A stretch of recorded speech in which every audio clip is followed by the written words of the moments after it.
Pak Plate ini jadi orang Jawa bilang tumbal ya. Sebagai seorang Kristen, nggak tahu ini Kristen, rasa cuma Kristen KTP, tapi dia digunakan oleh partai sebagai tumbal. Jadi melihat, lihat tuh yang korupsi bukan orang Islam doang, ini orang Kristen. Saya rasa dia ini Kristen-Kristenan, tapi kalau dia memang benar kenal Yesus, dia nggak mungkin melakukan apa yang dia lakukan. Jadi ini jadi sebagai tumbal ke satu. Kedua, Pak Kacamata tadi menyinggung mengenai di Amerika ya. Nah, di Amerika ini problemnya ini mereka percaya dengan ini ya sistemnya ya, Electoral College. Itu artinya apa? Kita di California ini penduduknya besar, tapi kan majority senatnya ini semua Demokrat. Jadi kita yang Republican ini suaranya kurang besar.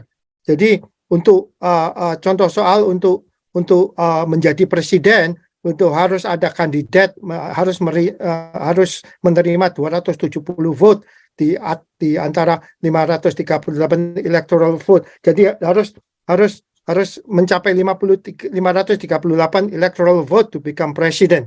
Nah, kalau kita di daerah Demokrat state itu susah sekali, soalnya kita punya Republican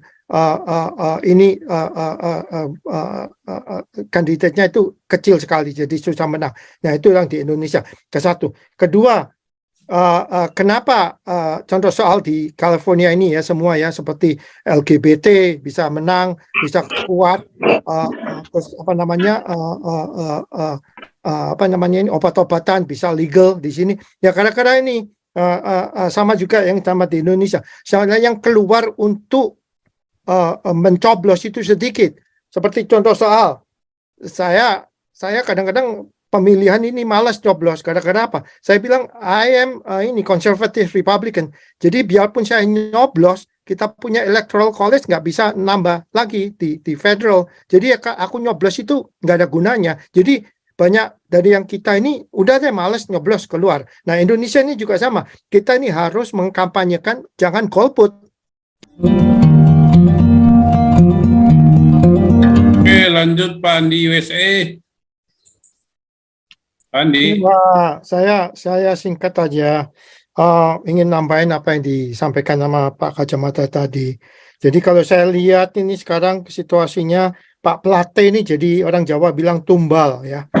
Sebagai seorang Kristen, nggak tahu ini Kristen, rasa cuma Kristen KTP, tapi dia digunakan oleh partai sebagai tumbal. Jadi melihat, lihat tuh yang korupsi bukan orang Islam doang, ini orang Kristen. Saya rasa dia ini Kristen-Kristenan, tapi kalau dia memang benar kenal Yesus, dia nggak mungkin melakukan apa yang dia lakukan. Jadi ini jadi sebagai tumbal ke satu. Kedua, Pak Kacamata tadi menyinggung mengenai di Amerika ya. Nah, di Amerika ini problemnya ini mereka percaya dengan ini ya sistemnya ya, Electoral College. Itu artinya apa? Kita di California ini penduduknya besar, tapi kan majority senatnya ini semua Demokrat. Jadi kita yang Republican ini suaranya kurang besar. Jadi untuk contoh soal untuk menjadi presiden, untuk harus ada kandidat harus menerima 270 vote di antara 538 electoral vote. Jadi harus mencapai 538 electoral vote to become president. Nah, kalau kita di daerah Demokrat state itu susah sekali, soalnya kita punya Republican kandidatnya itu kecil sekali, jadi susah menang.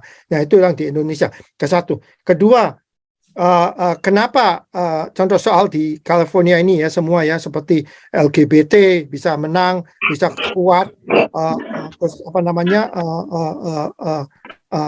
ini obat-obatan bisa legal di sini. Ya karena ini sama juga yang sama di Indonesia. Soalnya yang keluar untuk mencoblos itu sedikit. Seperti contoh soal, saya kadang-kadang pemilihan ini malas coblos. Karena apa? Saya bilang I am ini conservative Republican. Jadi biarpun saya nyoblos, kita punya electoral college nggak bisa nambah lagi di federal. Jadi ya aku nyoblos itu nggak ada gunanya. Jadi banyak dari yang kita ini udah deh malas nyoblos keluar. Nah, Indonesia ini juga sama. Kita ini harus mengkampanyekan jangan golput. Kita harus coblos. Jadi kalau umpama banyak-banyak gereja-gereja atau terutama orang gereja, orang Tionghoa, ini udah deh malas lah nyoblos-nyoblos, ya itu aja orangnya. Jadi mereka udah malas coblos. Jadi ini kita harus kumandangkan, jangan golput, jangan malas nyoblos. Kita harus coblos. Itu soalnya lagi pula pendidikan di Indonesia rata-rata rakyat masih di bawah, menengah ke bawah ya. Jadi pendidikan mereka, kemampuan pikiran mereka kurang. Jadi biarpun dikasih nasi kotak, mereka kampanye ke jalanan, ya kan? Ini kan terlalu murah. Jadi kalau bisa kita ini kampanyekan, suarakan harus keluar, ya terutama di daerah kita ya, Kristen di daerah di lingkungan gereja. Harus pendeta-pendeta harus encourage people to vote. Harus jadi kita ini ada suara, jangan cuek aja. Jadi percuma lah gua vote nanti juga yang ini itu lagi gitu. Nah, terus juga menanggapi mengenai Pak Gajah Mada tadi menyinggung mengenai ini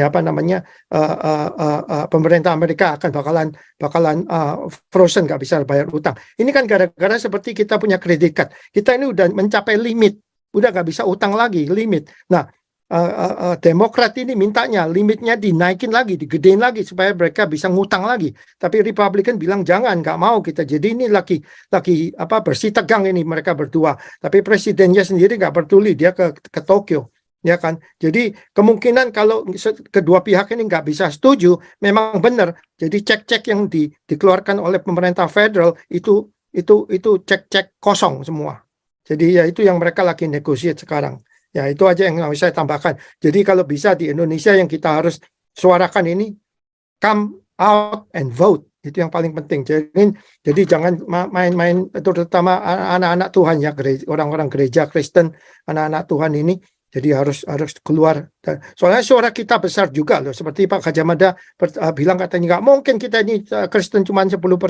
Kemungkinan sekarang survei yang baru mungkin lebih 30% katanya. Dengar-dengar Iya. 30%. Nah, 30%. Total non-Muslim 60%. Nah, berarti kita punya suara ini keras. Jadi kenapa kok nggak bisa keluar? Karena orang-orang ini udah malas. Pendeta-pendeta ini katanya nggak mau involve sama politik. Itu salah. Kamu nggak boleh bilang jemaat untuk memilih sesuatu partai, tapi kamu bisa mengencourage jemaat untuk keluar dan nyoblos. Itu nggak ada larangan. Jadi kamu nggak bisa berpihak ke sesuatu partai, tapi kamu bisa bilang harus nyoblos. Itu yang kita harus kumandangkan ke semua hamba-hamba Tuhan, gereja-gereja Tuhan. Ini yang kita minority, orang-orang Tionghoa, orang-orang Kristen ini harus keluar and vote. Ya itu aja deh dari saya Pak Chantiamer. Thank you. Oke, thank you Pak Andi. Silakan Pak Octavianus, kalian langsung tutup ya dengan doa. Ayo Pak Octavianus. Ya, shalom teman-teman Galarua lagi. Jadi gini, ini memang kita Indonesia ini perlu belajar lagi lah gitu. Kita jangan mengadopsi mentah-mentah. Ada misalnya di Amerika sana mengatasi inflasi secara begini, langsung kita adopsi. Ada sistem politik begini di Amerika sana, langsung kita adopsi. Ada nilai budaya di Amerika sana begini-begini, langsung kita adopsi. Jadi kita nggak bisa salah adopsi. Contohnya one man one vote ini udah banyak caleg-caleg dari sejak one man one vote ini diadopsi di Indonesia. Udah banyak caleg-caleg stres gara-gara uangnya habis puluhan miliar hanya untuk memenangkan dirinya untuk menjadi caleg gitu. Jadi kos politik ini udah ujung-ujungnya bisnis. One man one vote di Indonesia ini di ujung-ujungnya jadi bisnis. Belum lagi untuk membayar polling mereka masing-masing kan gitu. Belum lagi membayar televisi mereka masing-masing. Jadi politik ini jadi dibisnisin gitu. Berbeda kalau kita hidupkan lagi nilai Pancasila, khususnya sila keempat, perwakilan musyawarah mufakat ini, kalau kita hidupkan lagi, kita tidak akan mengalami kos politik yang begitu besar dan kecil kemungkinan untuk korupsi gitu loh. Saya bukannya tidak hendak untuk mengajak menghidupkan Orde Baru. Orde Baru dengan Pancasila lain gitu. Orde Baru adalah sebuah sistem pemerintahan kan gitu. Ada sistem pemerintahan Orde Baru. Nah, berdasarkan Pancasila menurut Orde Baru. Tapi Pancasila sebenarnya sejak reformasi nilai-nilai sila keempat ini perlu dihidupkan lagi gitu loh. Perwakilan musyawarah mufakat. Tapi kalau saya tidak hendak untuk mengajak kita menghidupkan Orde Baru lagi. Orde Baru, Orde Lama udah masa lampau lah. Begitu juga dengan pemerintahan Gus Dur misalnya udah masa lampau, pemerintahan Habibie juga udah masa lampau gitu. Nah, sekarang pemerintahan Jokowi ini harapan kita satu-satunya adalah bagaimana menghidupkan menghidupkan lagi nilai-nilai sila keempat, Pancasila, musyawarah, mufakat. Itu aja. Terima kasih teman-teman. Oke, sekalian ditutup Pak Octavianus. Terima kasih banyak ya. Oke. Kau bilang kau menang debat, lawan domba yang sesat. Kau bilang banyak yang tobat.